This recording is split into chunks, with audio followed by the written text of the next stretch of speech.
It was about the time of the death of Sennacherib, the king of Ashur, which sent the Rabshakeh to blaspheme Yahweh the God of Jerusalem.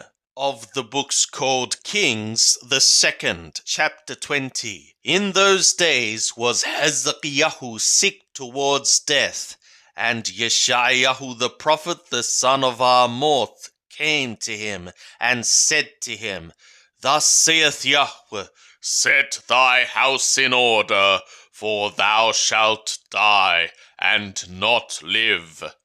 Then he turned his face to the wall and prayed to Yahweh, saying, Remember now, O Yahweh, I beseech thee, how I have walked before thee in truth and with a perfect heart, and have done that which is good in thy sight. And Hezekiah wept a big weeping. And it was before Yeshayahu was gone out into the middle part of the city that the word of Yahweh was to him, saying, Turn back and say to Hezekiah the prince of my people, Thus saith Yahweh the God of David thy father, I have heard thy prayer, I have seen thy tears. Behold, I will heal thee. On the 3rd day thou shalt go up to the house of Yahweh, and I will add to thy days 15 years, and I will deliver thee and this city out of the hand of the king of Ashur, and I will defend this city for my own sake, and for my servant David's sake. And Yeshayahu said, Take a cake of figs. And they took and laid it on the boil, and he recovered. And Hezekiah said to Yeshayahu, What shall be the sign that Yahweh will heal me, and that I shall go up to the house of Yahweh the 3rd day? And Yeshayahu said, This shall be the sign to thee from Yahweh, that Yahweh will do this thing that he hath spoken. Shall the shadow go forward 10 steps, or go back 10 steps? And Hezekiah answered, It is a light thing for the shadow to decline 10 steps.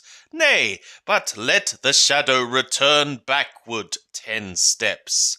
And Yeshayahu the prophet cried to Yahweh, and he brought the shadow 10 steps backward, by which it had gone down on the dial of Achaz.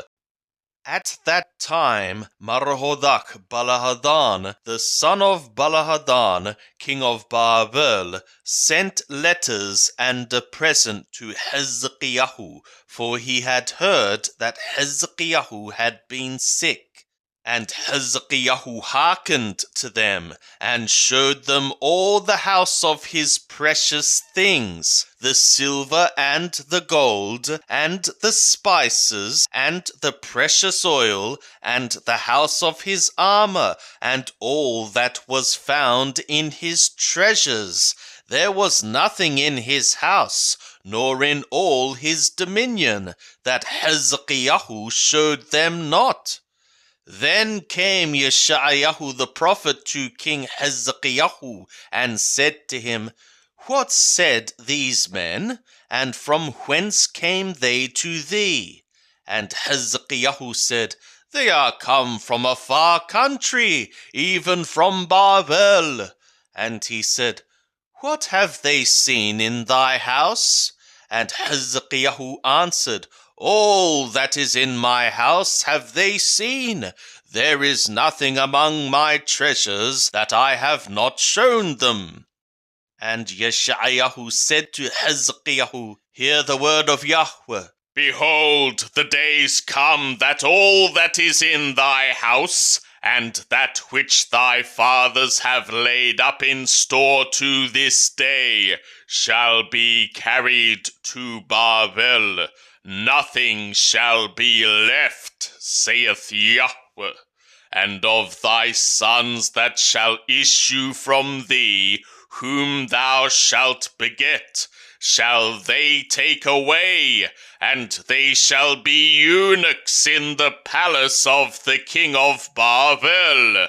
Then said Hezekiah to Yeshayahu, Good is the word of Yahweh, which thou hast spoken. He said, moreover, Is it not so, if peace and truth shall be in my days? Now the rest of the acts of Hezekiah and all his might, and how he made the pool and the conduit, and brought water into the city, are they not written in the book of the Chronicles of the kings of Yehudah? And Hezekiah slept with his fathers, and Manasseh his son reigned in his stead. Manasseh was 12 years old when he began to reign, and he reigned 55 years in Jerusalem, and his mother's name was Hephzibah. And he did that which was evil in the sight of Yahweh, after the abominations of the nations, whom Yahweh cast out before the children of Israel.